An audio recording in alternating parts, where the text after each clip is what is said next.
देशले परिवर्तन खोज्दै गरेको बेलामा यता फेरि थिएटरमा परिवर्तन नामकै एउटा मुभी लागिरहेको छ। सुशील श्रेष्ठको एक्सन मुभी हो यो चाहिँ।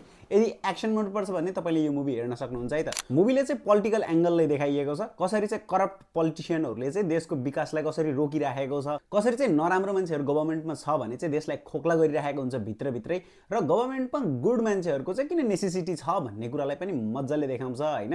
करेन्ट सिनेरियोसँग एकदमै मजाले पनि मिल्न जान्छ यो मुभी। मुभीको एकदमै ठुलो एमएसपी भनेको चाहिँ यसको एक्सन नै हो। अनि मुभीमा चाहिँ फिमेल लिडले पनि एक्सन गरेको देखाइएको छ हैन, अञ्जना बराइलीको, त्यो पनि हेर्न एकदमै राम्रो लाग्छ। मुभीको सबभन्दा स्ट्रङ पोइन्ट भनेकै एक्सन हो भने नि। मुभीको यदि तपाईँले नेगेटिभको कुरा गर्नुहुन्छ भने चाहिँ मुभीको स्क्रिन प्ले अलिकति इन्कन्सिस्टेन्ट छ। मुभी कतै एकदमै फास्ट भइदिन्छ भने कतै ल्याग गर्छ हैन। अनि कुनै कुनै सिनहरू चाहिँ एउटाबाट अर्कोमा चाहिँ कन्टिन्युटी चाहिँ त्यति धेरै फिल हुँदैन। त्यो हुँदाखेरि क्यारेक्टरहरूसँग त्यति राम्रोसँग कनेक्सन फिल चाहिँ अलिकति भएको थिएन।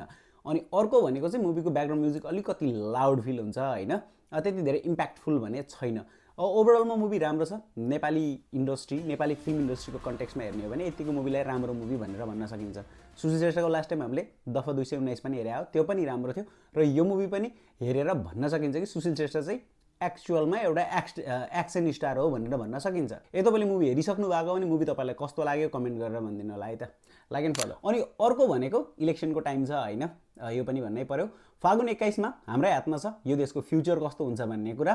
त्यो हुँदाखेरि पुरानोलाई हैन नयाँलाई, अब दल जुनसुकै पनि हुन पायो है, पार्टी जुनसुकै हुन पायो, पुरानोलाई हैन नयाँलाई, बुढोलाई हैन युवालाई परिवर्तन हाम्रै पालामा सम्भव छ र हामीले नै गर्ने हो यो कुरा है त।